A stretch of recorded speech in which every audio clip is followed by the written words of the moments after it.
So on this channel, I don't usually talk about dissociatives that much, and it's only just because I don't do them anymore. I used to do them in the past, but now that I'm taking piano even more seriously, I don't really want to mess up my hand-eye coordination because I find that when I do it, it kind of messes up my ability to respond quickly for longer periods of time. With simple tryptamines, I'm able to have the experience, and then once I have the experience, I can go back to practicing piano and not have the slowness and stuff that I would get with any sort of dissociative like ketamine or DXM and stuff like that. But other than that, it's still a fascinating experience for me, and I should mention that my preference was to mix them with tryptamines because I didn't necessarily like taking dissociatives by themselves, mostly because I felt that they made me more nauseous when I took them alone. If I were to take them with a tryptamine, for some reason that made me less nauseous. And this was mostly for ketamine, but for DXM it was also really important too because that also had a bit of stomach heaviness to it. And this happened back in 2012, the end of 2012, or around there. And this was when I was experimenting with a lot of RCs and things like that. And I was using a lot of, or not really a lot, but I was using dissociatives more than I do now, which is I never do dissociatives now. But as I said, I would do those combinations. And I remember the first time that I decided to have a trip on DXM, I decided to take 50 milligrams of 4-ACO DMT freebase, which is the most potent batch that I've had. And it's just because freebase is chemically more potent compared to the acidic forms, or like the hydrochloride. And I remember the amount that I took of the DXM, I think it was the whole bottle because they were the gel cap thing, so I swallowed them, and I'm pretty sure that the dose that I was trying to get at was the whole bottle. Don't quote me on that, it might not be true. I'm pretty sure because I actually had 2 bottles of it, and one's gone from the one that I used, and then I have the second bottle, which I've just never touched because I don't usually take cough medicine, even when I do have a cough and things like that, so I've just been keeping it there in case I ever want to try it again, which I don't really know if I'd, because I also have MXP and ketamine also stashed away, and I just don't touch it just because I don't really have a need to. Actually, I also have MDMA that I haven't touched either.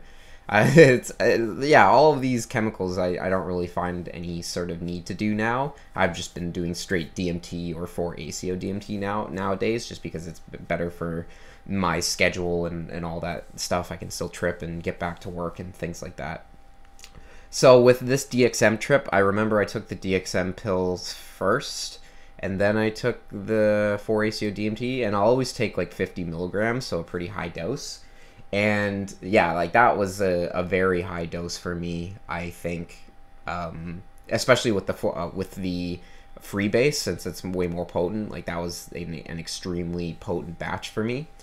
And when it was coming on for me, I noticed that there's a specific depth experience that happens with mixing dissociatives and psychedelics.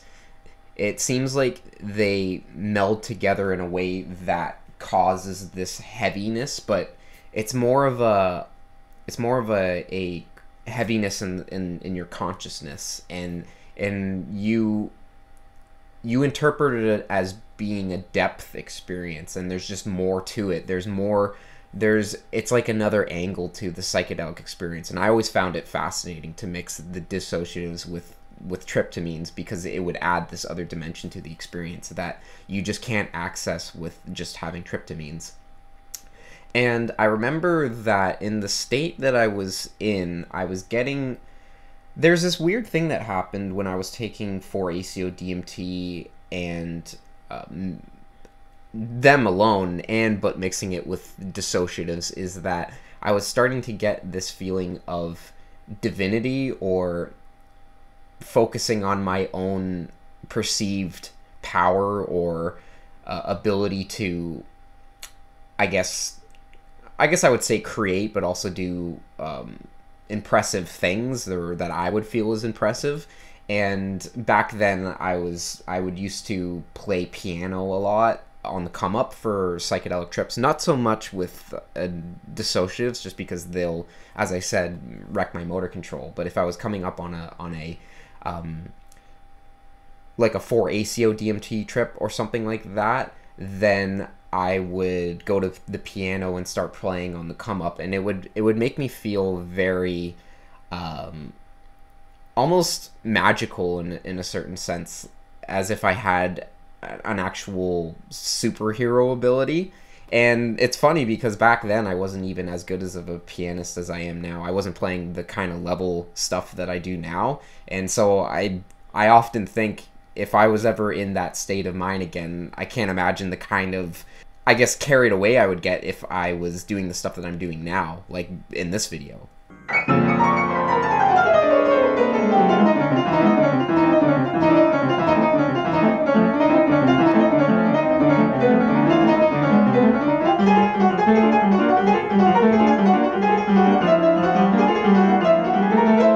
So I think it's good that I don't necessarily go too deep in those states of consciousness, or that I'm just not at that type of stage in my life where it just doesn't happen, because I still trip pretty heavily, but it's mostly with just smoke DMT.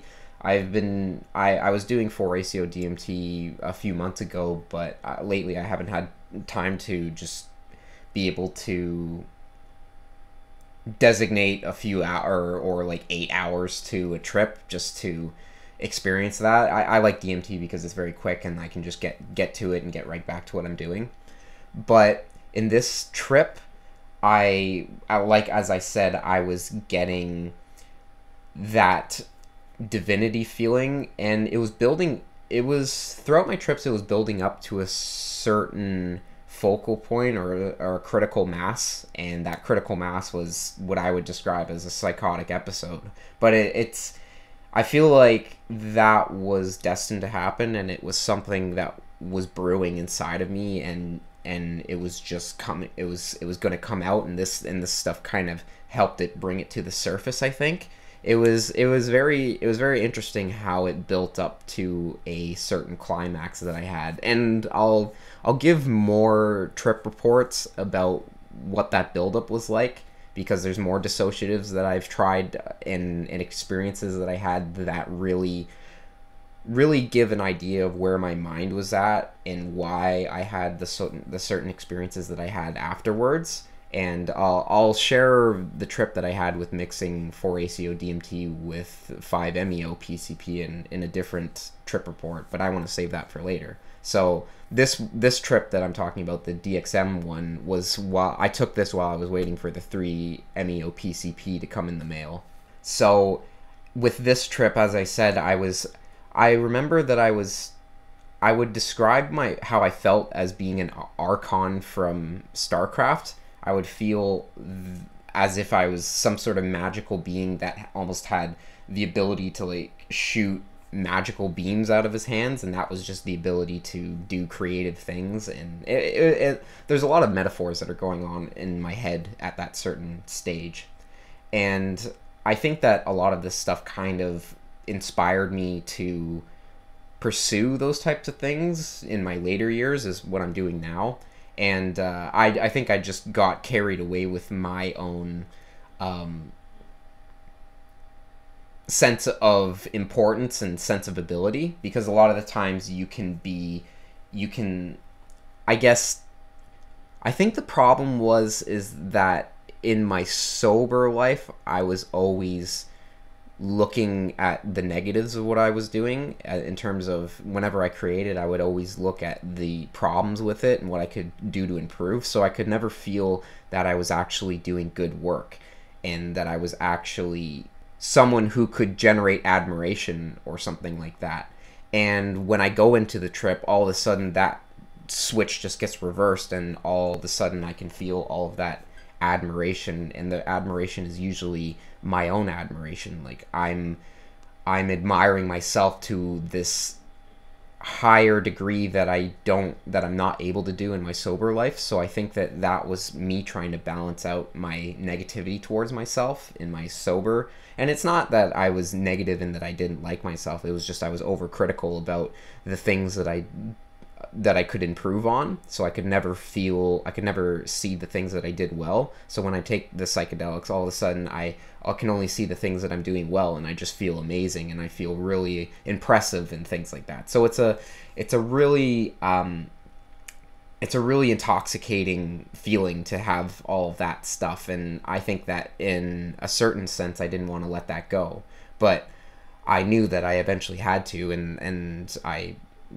abstained for a while and had to, dwell in the fact that I have a lot of work to do, and there's a lot of things that I need to improve in my ability and my skill sets, and that I can't bask in the impressiveness of what I perceive whatever I'm able to do. I just need to look at what I'm doing wrong so I can improve on it. And when I'm doing that enough, I can balance out the trips and then try to have a trip where I can actually feel or see the good work that I'm doing and be able to recognize it for myself genuinely.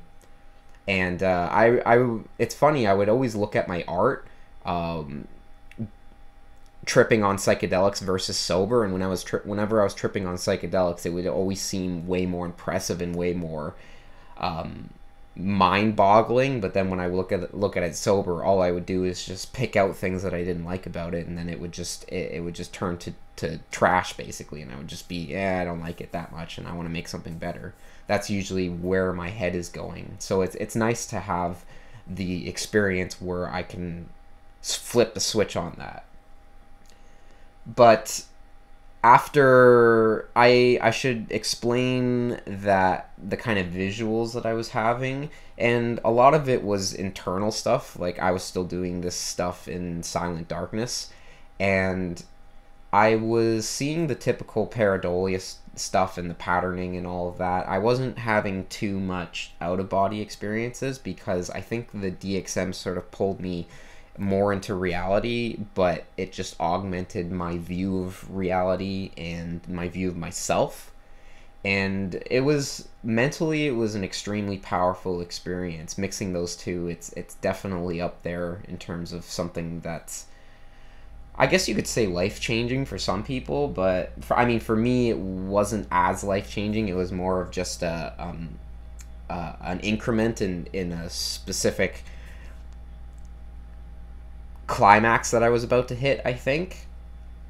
But it was definitely an important step in my journey, I think. And the other ones that came after that, which I'll share in the later videos, is also going to be an important step in what happened.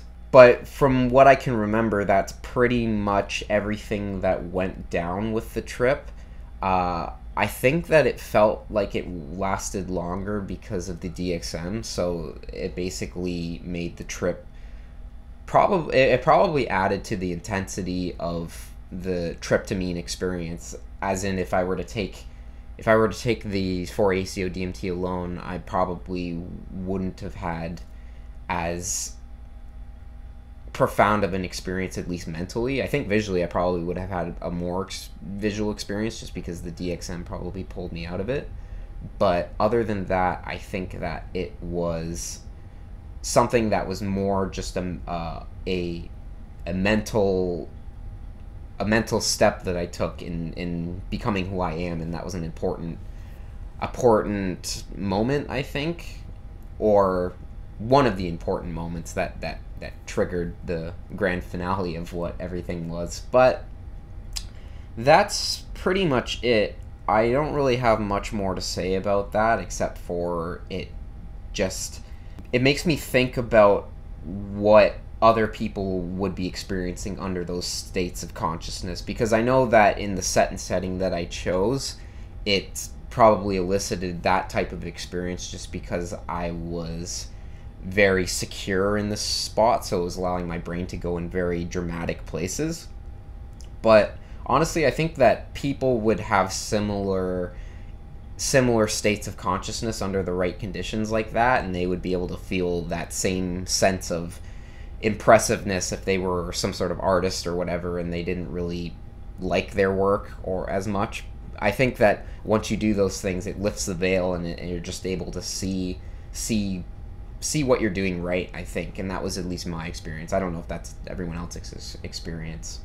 So I'll probably end this video with just some more progress on my art stuff. As you guys know, I was finishing up a Harley Quinn drawing, and that one was just pencil crayons, the Crayola ones. So it turned out pretty okay. I was not very happy with it in the beginning, but I think that by the end of it, I was actually pretty pleased. And this next one that I'm working on is just it's going to be a new DMT style piece, and I'm going to use a lot of Growbots from Growboto, the software that I made a video about before. And yeah, I'm going to try to incorporate those as much as possible, and hopefully I can make a piece that's somewhat better than the ones that I made before. I don't know. I'll see how it goes, but I'll just keep working on it, and I'll show you guys the finished product when it's done.